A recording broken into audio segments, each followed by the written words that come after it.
नमस्कार, मैं हिमांशु मिश्रा और आप देख रहे हैं द इनसाइड स्टोरी। तो एक तरफ डिंपल यादव हैं जिन्हें समाजवादी पार्टी ने उपचुनाव जो होने हैं मैनपुरी में उसके लिए मैदान में उतार दिया है, तो दूसरी तरफ बात हो रही है अपर्णा यादव की, जो कि बीजेपी की कैंडिडेट हो सकती हैं। इसको लेकर कयास लगाए जा रहे हैं, अभी तक कोई आधिकारिक पुष्टि नहीं हुई है। अब ऐसे में कौन इस सीट पर आगे निकलेगा, क्या माहौल चल रहा है, क्या यादव परिवार की दो बहुएं आमने सामने आकर चुनाव लड़ेंगी, और लड़ेंगी तो किसका पलड़ा ज्यादा भारी रहेगा, इन सारी बातों का जिक्र आज हम करने वाले हैं इनसाइड स्टोरी में। हमारे साथ संजीव त्रिवेदी जी, वरिष्ठ पत्रकार, जुड़े। संजीव जी, दो बहुएं यादव परिवार की, एक अपर्णा और एक डिंपल यादव, आमने सामने आ सकती हैं, कहा यह जा रहा है। अभी तक क्या जानकारी है, पहला सवाल तो ये। और अगर देवरानी जेठानी आमने सामने आ जाती हैं तो क्या रहने वाला है? ये जो बहू वर्सेस बहू की कहानी है, इस कहानी से पहले एक और कहानी, और वो ये है कि सालों पहले जब उत्तराखंड का आंदोलन चल रहा था तो सबसे ज़्यादा विरोध उत्तर प्रदेश से काट करके उत्तराखंड बनाने का, उत्तरांचल कहा जाता था उस वक्त, उस आंदोलन का मुलायम सिंह यादव करते थे। और कोई भी करेगा जो चाहेगा कि हमारा जो राज्य है वो एक रहे, क्यों बनने देना चाहेंगे, जाहिर है। और ज़बरदस्त विरोध उन्होंने किया, और समाजवादी पार्टी और ख़ासतौर पर मुलायम सिंह का बड़ा विरोध उत्तराखंड में था। और देखिए आज स्थिति कि उनकी दोनों बहुएं दोनों उत्तराखंड वासी हैं, और हम जिनकी बात करने जा रहे हैं। और अपर्णा यादव और डिंपल यादव, अपर्णा बिष्ट, डिंपल बिष्ट, और ये वहाँ से ताल्लुक़ रखती हैं, बहुएं हैं यादव परिवार की, तो जाहिर है डिंपल यादव और अपर्णा यादव। तो देखिए जो कालचक्र है वो बहुत तेज़ी से घूम रहा है, और स्थिति यहाँ तक है। अब रहा सवाल कि क्या जानकारी है इस बारे में, तो जानकारी ये है कि शनिवार को एक बैठक होनी है योगी जी के यहाँ, और योगी जी का भी मूल निवास उत्तराखंड ही है, वो भी बेस्ट है। और तो ये गजब का संयोग एक सामने आ गया है। वैसे आपको बताते चले, लखनऊ में पहाड़ से बहुत से लोग हैं, और कुछ कॉन्स्टिट्यूएंसी में तो बहुत प्रभावशाली है, आप जानते होंगे। और जब राजधानी उत्तराखंड और उत्तर प्रदेश एक थे, तो जाहिर है कि सब लोग पहुंचा करते थे लखनऊ में। तो एक बड़ा समुदाय का जमा हो जाना बड़ा लाजमी है किसी भी प्रांत की राजधानी में, कहीं भी किसी भी क्षेत्र से। तो योगी जी के यहाँ बैठक होनी है शनिवार को, और उसमें जो नाम गए हैं ज़िले से, मैनपुरी से नाम भेजे गए हैं, वहाँ के जो ज़िला इकाई है भारतीय जनता पार्टी की, उनके द्वारा कुछ नाम भेजे गए हैं कि संभावनाएं किसकी हैं। ऐसे में जबकि डिंपल यादव का नाम घोषित हो चुका है, तो उनके खिलाफ आप क्या कर रहे हैं, किनको लड़ाया जाए, इसको लेकर के एक रिपोर्ट वो हर पार्टी में जाती है। भारतीय जनता पार्टी ने भी भेजी है, उस पर कल बैठक होना है। वहीं दूसरी तरफ अपर्णा यादव की मुलाकात भूपेंद्र चौधरी से हो गई है, उसकी तस्वीरें उन्होंने खुद ट्वीट की हैं। अब कल फैसला होना है। हमारी जो जानकारी है उसके अनुसार मैनपुरी से जो 3 नाम आए हैं उनमें अपर्णा यादव का नाम नहीं है, और तीनों जो आए हैं वो शाक्य हैं। एक ठाकुर का भी नाम है उसमें। अच्छा, जी हाँ। और वो जो मैनपुरी का डेमोग्राफी है, जो लोग हैं वहाँ पे, अगर उनकी हम बात करें, जो मतदाता हैं, तो मतदाता उसमें शाक्य, जैसा कि आपने बताया, सैनी और ठाकुर, ये 3 जातियां जो हैं, शाक्य, सैनी, राजपूत, ये 3 वोटर्स बहुल हैं। इसके अलावा चौथा यादव। अब देखिए यादव का जहाँ तक सवाल है, तो मुलायम सिंह यादव का देहावसान हुआ है, और उसकी वजह से जो रिक्तता हुई है उसके बाद चुनाव हो रहे हैं। तो यादव मत किधर जाएंगे, ये कैलकुलेट करना बहुत मुश्किल नहीं है। बिल्कुल। वो डिंपल यादव की तरफ जाएंगे। तो बाकी के जो जाति वाले हैं उनको साधना ज़्यादा तार्किक है ना। अगर यादवों में ही घुसने की कोशिश करें, अपर्णा यादव को टिकट दें, तो भारतीय जनता पार्टी को तो जाहिर है कि यादवों के वोट नहीं मिलने वाले हैं। तो क्या वो ये काम करेगी, इसको लेकर के बहस जारी है लखनऊ में भी, मैनपुरी में भी। और अगर जो वहाँ दूसरे समुदाय हैं, बहुल समुदाय, चाहे वो सैनी हों, शाक्य हों या फिर राजपूत हों, इनमें से दिया जाए क्या। अब देखिए हकीकत तो यही है हिमांशु की इसी तरह से कैलकुलेशन होती हैं और मुद्दे दाएं बाएं हो जाते हैं। जाति समूहों में राजनीति उत्तर प्रदेश की जो फंसी हुई है तो वो इसी तरह से तय होती है। अपर्णा यादव को बीजेपी 2024 के लिए बचा के रख रही है क्या? नहीं, अपर्णा यादव को 2017 में 2019 में भी लड़ा सकते थे, लेकिन क्योंकि उन्होंने तो ज्वाइन कर लिया था। लेकिन अपर्णा यादव के लिए देखिए तरीके से सीट बनाने की बात है, वो बन नहीं रही है। वो किसी लखनऊ की सीट से लड़ना चाहती थी और जाहिर है कि वो सीट उनको नहीं मिली, तो वो नहीं लड़ी। और अभी तक कोई उनके लिए एक भूमिका भारतीय जनता पार्टी की तरफ से तय कर दिया गया हो, ऐसा नहीं हो पाया है। ये हकीकत है। दूसरा ये भी है कि मुलायम सिंह यादव और पूरा जो कुनबा है, अपर्णा यादव एक आउटसाइडर की तरह रही। हालांकि आखिरी दिनों में उन्होंने मुलायम सिंह यादव की बहुत सेवा भी की, लेकिन हमेशा से वो एक समबडी आउटसाइडर रही।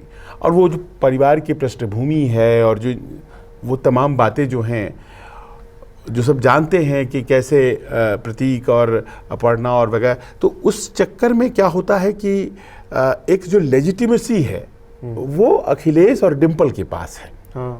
वैधता जिसको कहते हैं ना, एक एकदम खालिस वो। हालांकि नेताजी का आशीर्वाद अपर्णा यादव के साथ रहा। बिल्कुल बिल्कुल रहा। और वो इस मामले में बड़ा हृदय रखते थे मुलायम सिंह यादव। उनकी सबसे बड़ी खासियत तो यही थी। लेकिन अब राजनीति देखिए यहाँ पलटती है और अपर्णा यादव अगर उधर चली जाती हैं और वो टक्कर दे सकती हैं क्या, तो बहु वर्सेस बहु का कॉन्फ़िगरेशन तो अच्छा लग रहा है, लेकिन भारतीय जनता पार्टी को इसमें फ़ायदा नहीं होने वाला है। और शायद इसी वजह से भारतीय जनता पार्टी अपर्णा यादव को टिकट न दे। अखिलेश यादव ने डिंपल को अगर चुना है तो कुछ सोच समझ के ही चुना है। डिंपल के लिए ये सीट एक ऐसी सीट है जो कि सुरक्षित है, ऐसी सीट है जो उनको विरासत भी सौंप रही है, जो अखिलेश के पास एक विरासत भी रखेगी क्योंकि उनकी ही पत्नी है। और कई और फ़ायदे भी हैं कि और कोई उस पर दावेदारी नहीं कर पाएगा, जैसे उनके चाचा हैं या फिर और लोग भी हैं जिनको लेकर नाम चल रहे थे, तेज प्रताप हैं, तो ये लोग अब दावेदारी नहीं कर पाएंगे डिंपल के रहते हुए। देखिए विरोध भी नहीं कर पाएंगे, दावेदारी अधिकार हो जाएगा उस सीट पर। हाँ, दावेदारी तो नहीं ही कर पाएंगे क्योंकि पार्टी सुप्रीमो अखिलेश हैं और बहू के लिए तो बहुत सी सैक्रिफाइस की जा सकती हैं परिवार में। तो डिंपल यादव का नाम आ गया है तो कोई दावेदारी तो नहीं ही कर पाएंगे, खुलकर विरोध भी नहीं कर पाएंगे शिवपाल। और साथ ही साथ लेकिन शिवपाल कुछ भी कर सकते हैं। हाँ, कर सकते हैं, लेकिन देखिए हर जननेता जो होता है वो पब्लिक कैसे लेगी मेरी बातों को, इसका आकलन करने के बाद ही बयान देता है। तो वो जो क्षेत्र है उनका आधार क्षेत्र है, उस आधार क्षेत्र में वो कुछ ऐसी बात कह करके अपने सम्मान को कम करना नहीं चाहेंगे। हाँ। तो नहीं लगता है मुझे कि वो कोई अपनी प्रसपा का कोई कैंडिडेट खड़ा कर देंगे या भाई के जाने के बाद तो बिल्कुल नहीं करेंगे। तो जो समाजवादी पार्टी के वोटर्स हैं वो एक तरफा जाएंगे डिंपल यादव के लिए, ये तो करीब करीब तय है अभी से। पर देखिए हुआ क्या है, डिंपल यादव की जो राजनीतिक यात्रा है वो बड़ी मुश्किल यात्रा रही है। जो मैंने महसूस किया है, मुलायम सिंह यादव के परिवार में इतनी मुश्किल राजनीतिक यात्रा बाकियों की नहीं रही है। 4 बार उन्होंने चुनाव लड़ा है जिसमें से 2 बार वो हार गई हैं। हाँ। और ये एक हकीकत है। तो 4 बार में लड़ करके और 2 बार हारना ऐसा तो अमूमन मुलायम सिंह यादव के परिवार में किसी के साथ ऐसा नहीं हुआ है, और इस कारण से मुझे ये लगता है कि ये दिलचस्प चुनाव होगा। परिवारवाद की सबसे कहें खराब राजनीति डिंपल ने ही की है। हाँ वो भी कह सकते हैं, या फिर उनके लिए दौर बड़ा मुश्किल रहा है। देखिए, मुझे याद है 2009 में डिंपल यादव चुनावी परिदृश्य में सामने आई और एक सीट खाली की गई थी, 2 सीटों पर लड़े थे अखिलेश, तो एक सीट खाली हुई फिरोजाबाद की। फिरोजाबाद उन्होंने छोड़ा और अपनी पत्नी को टिकट वहाँ से दिया, जगह दी वहाँ से, और सामने आ गए राज बब्बर जो उस वक्त तक कांग्रेस ज्वाइन कर चुके थे, समाजवादी पार्टी उन्होंने छोड़ दिया था। राज बब्बर कांग्रेस की टिकट पर वहाँ से चुनाव लड़े और वो भी उसी इलाके के हैं, वो आगरा के हैं। सटा सटा इलाका है फिरोजाबाद और आगरा का। आगरा से वो सांसद रह चुके हैं लोकसभा के 2-3 दफ़े। इस बार वो भी फिरोजाबाद चले गए वो, और आगरा उस वक्त रिजर्व कर दी गई। और लोग कहते हैं कि मुलायम सिंह यादव नाराज़ हो गए, तो वो कोई खेल उसमें वो भी था जिसमें कि आगरा रिजर्व कर दिया गया। पहले आगरा रिजर्व नहीं था, जहाँ से वो सांसद हुआ करते थे। तो जब आप जानते हैं कि एक अवधि के लिए ही रिजर्व होता है, फिर वो डी रिजर्व होता है, तो नई कॉन्स्टिट्यूएंसी को रिजर्व किया जाता है। तो आगरा रिजर्व कर दी गई। तो आगरा से सटा है फतेहपुर सीकरी, तो सीकरी से वो लड़ने गए, चुनाव हार गए 2009 का। उसके बाद वो आगरा से सांसद थे 2004 वाले में, 2009 में हार गए। फिर तुरंत ये बाई इलेक्शन आया। अब आगरा और फिरोजाबाद भी सटा सटा, आगरा और फतेहपुर सीकरी भी सटा सटा, आगरा और फिरोजाबाद भी सटा सटा। वो फिरोजाबाद चले गए और वहाँ उन्होंने ताल ठोक दी। राहुल गांधी वगैरह सब पहुँचे, सलमान खान भी आए थे प्रचार में। और उस सीट पर जहाँ कहा जाता है कि यादवों का हारना असंभव है, फिरोजाबाद में इतने यादव हैं उस सीट पर, यादव बहुल क्षेत्र, यादव और मुस्लिम मिला करके उस सीट पे उन्होंने डिंपल को हरा दिया, और ये उस वक्त की बहुत बड़ी खबर बनी। तो डिंपल यादव हार गई चुनाव, और पहली ही कोशिश उनकी जो है वो फ्रस्ट्रेट हो गई। फिर थोड़े दिनों के बाद जब 2012 में कन्नौज से सांसद थे अखिलेश यादव, 2012 में चुनाव हुए उत्तर प्रदेश के चुनाव में वो मुख्यमंत्री बने, तो वो सीट खाली हुई। तो फिर जाकर के डिंपल चुनाव जीत पाई वहाँ से। और उसके बाद 2014 भी उन्होंने जीता, लेकिन 2019 फिर हार गई। इस बार कन्नौज से सुब्रत पाठक ने उन्हें हरा दिया, भारतीय जनता पार्टी के। तो उनके लिए ऊबड़ खाबड़ ज़मीन रही है, पथरीली ज़मीन रही है। और इस कारण से अब यहाँ कहा जा रहा है कि पिछली दफ़ा जब 2019 में मुलायम सिंह यादव लड़े मैनपुरी, उस वक्त सपा बसपा एक थी। बावजूद इसके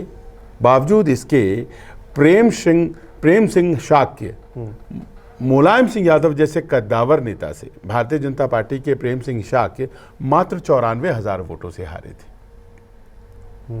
तो राह तो आसान नहीं है। जब मैनपुरी से इतने कद्दावर व्यक्ति लड़ रहे थे चुनाव, मुलायम सिंह यादव, और जब सपा बसपा एक ही होकर के चुनाव लड़ रही थी, याद कीजिए 2019 का, तब भी मात्र 94,000 वोटों से ही जीते थे मुलायम सिंह यादव।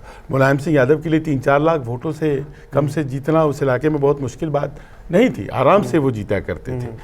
लेकिन ऐसा था। तो अब तो उनकी बहू हैं डिंपल यादव, और इसीलिए भारतीय जनता पार्टी अपर्णा यादव के पक्ष में नहीं है, क्योंकि टक्कर देने के लिए उनके पास प्रेम सिंह शाक्य मौजूद हैं। इसके अलावा एक और शाक्य नेता हैं, उसके अलावा एक राजपूत नेता भी हैं, क्योंकि अकेले 1.5 लाख की आबादी राजपूतों की भी वहाँ पर है। तो ये जात बनाम जात की लड़ाई होने जा रही है, और इसीलिए अपर्णा यादव के चांसेस वहाँ पर थोड़े डिम हो जाते हैं। क्या बीजेपी थोड़ी कम कोशिश करती हुई नज़र आ रही है आपको, या फिर ऐसा कैंडिडेट देकर जो शायद उतना कॉम्पिटिटिव ना हो उनके लिए, ये एक सम्मान के तौर पर उस नेता के लिए जो अब नहीं है और उसी की सीट खाली हुई है? आप नई बात कह रहे हैं, क्योंकि महाराष्ट्र में ऐसा हुआ अंधेरी ईस्ट के चुनाव में, लेकिन उत्तर प्रदेश की ज़मीन पर यह नहीं होने जा रहा है।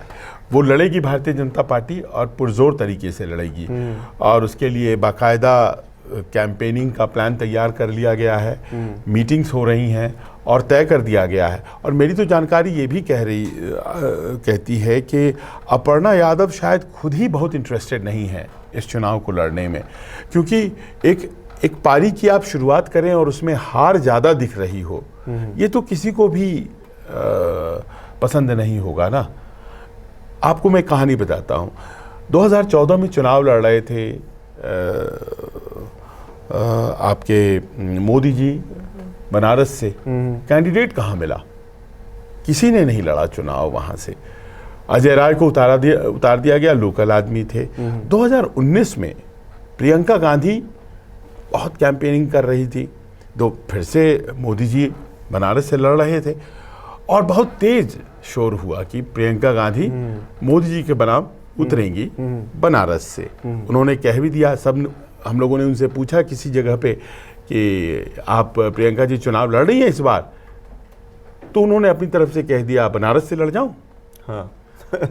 तो इस तरह से और भी तेज बात हो गई। लेकिन उस वक्त, और उसमें कहते हैं कि एक सीनियर नेताओं ने और उसमें ख़ास तौर पर राहुल गांधी ने ये बात मना किया और कहा कि जी नहीं, ये उचित नहीं है, ऐसा करना प्रियंका के साथ सही नहीं होगा।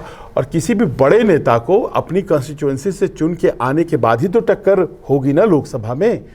मसला एक दूसरे को जमीन पे हरा देने का नहीं है, मसला यह है कि अगर दो बड़े नेता पहुंचेंगे और शास्त्रार्थ जो होगा मुद्दों के आधार पर, वो देश के लिए ज्यादा फायदेमंद होगा बनिस्बत की ये कि एक ही जगह से दोनों लड़ करके लोकतंत्र में। इसीलिए यही वजह है कि बड़े नेता अक्सर आमने सामने भिड़ते हुए नजर नहीं आते हैं, क्योंकि वो फिर उसमें व्यक्तिगत बात आ जाती है। देखिए, चुनाव तो एक प्रक्रिया है ना, कोई दुश्मनी नहीं है ना। तो अब यहाँ पर अपर्णा यादव ने पारी की शुरुआत अभी की नहीं है चुनावी राजनीति की, और वो डिंपल से लड़ जाएं, जहाँ डिंपल के चांसेस ज़्यादा हैं आज की तारीख में, अपर्णा के चांसेस कम हैं, तो फिर ऐसे में वो क्यों चाहेंगे लड़ना। तो शायद वो उम्मीदवार इस बार कम से कम न हो। और देखिए, थोड़े ही दिनों बाद तैयारियां शुरू हो जाएंगी लोकसभा की। एक सवाल ये भी पूछा जा रहा था, बहुत सोशल मीडिया पे मैं देख रहा था कि अपर्णा, माफ कीजिएगा, डिंपल ही क्यों, अखिलेश यादव की पसंद डिंपल ही क्यों, अन्य लोग क्यों नहीं। देखिए, तेज प्रताप भी हो सकते थे। तेज प्रताप तो 2014 में जब मुलायम सिंह ने खाली करी थी ये वाली सीट और आजमगढ़ रह गए थे, वहाँ उन्होंने 2 सीटों पर चुनाव लड़ा था उस टाइम, तो ये सीट तेज प्रताप को ही मिली थी। तेज प्रताप लालू यादव के दामाद हैं और दोनों परिवारों के बीच जो रिश्ता है वो तेज प्रताप की वजह से ही है। और तेज प्रताप यादव एक बार सांसद रहे हैं। पर अब देखिए, यहाँ प्रश्न दूसरा है। प्रश्न ये है कि जो आंधी चल रही है भारतीय जनता पार्टी की, तो उसमें यूं हो रहा है कि जो थोड़े कमज़ोर साख हैं वो पीछे हटा दिए गए हैं। जैसे मैं उदाहरण देता हूँ, अक्षय राम गोपाल जी के लड़के हैं, फिरोजाबाद से वो चुनाव जीत करके आए थे एक बार, लेकिन 2 बार से चुनाव हार रहे हैं, तो वो पीछे हट गए। 2009 का संभवतः उन्होंने जीता था, नहीं 2014 का शायद जीता था उन्होंने चुनाव। अक्षय नहीं है, तेज प्रताप नहीं है, इन लोगों को चुनाव हराना भारतीय जनता पार्टी के लिए ज़्यादा आसान होगा कंपेयर टू डिंपल यादव। तो एक तो है कि विनेबिलिटी एक फैक्टर है, दूसरी बात यह है कि अपनी पत्नी को चुनाव जिताने से एक बहुत बड़ा फायदा होगा कि यहाँ जो मकान है दिल्ली में, ये हर नेता की जरूरत होती है। तो वो कम से कम, देखिए, बच्चे पढ़ते हैं और व्यवस्था, उनकी अपनी भी जरूरतें हैं। एक चीज ये भी कि एक लोग विधानसभा में तो एक लोग संसद में हो, वो भी एक तरीका है। हाँ। पर दिल्ली में लुटियन में मकान होना भी बहुत जरूरी है। और कई नेताओं की राजनीति तो मकानों के ही आसपास चलती है, नाम मैं नहीं लेना चाहूंगा, लेकिन बहुत से लोग इसलिए अपनी राजनीति को मॉड्यूलेट करते रहते हैं, कभी इस दल के साथ दोस्ती, कभी उस दल के साथ दोस्ती, ताकि वो मकान तो बना रहे, क्योंकि यहाँ परिवार उनका रहने लगता है। उनका परिवार तो कंस्टिट्यूएंसी में तो रहता नहीं है ना, या लखनऊ या पटना तो रहता नहीं है, वो तो सब यहीं चले आते हैं। और जैसे ही मकान छिनता है, तो हमारा आपका क्या है, इस मकान से उस मकान किराया दे दिया, इधर उधर चले गए, जब तक कि अपना मकान ना लिया, उसके बाद फिर ईएमआई देने लगे। वहाँ वैसा तो ईएमआई का सिस्टम है नहीं। लुटियन जोन जो मकान है दिल्ली में, जहाँ नेता मंत्री रहते हैं, वो आपकी जीत पे ही मिलता है। तो आज की डेट में अखिलेश यादव के पास मकान नहीं है। आज की डेट में मुलायम सिंह यादव के जाने के बाद वो मकान भी चला जाएगा। ठीक है। तो एक मकान होना चाहिए। और मेरे पास एक जानकारी है कि जो सीट राज्यसभा की दी गई चरण सिंह जी के पोते अजीत सिंह जी के लड़के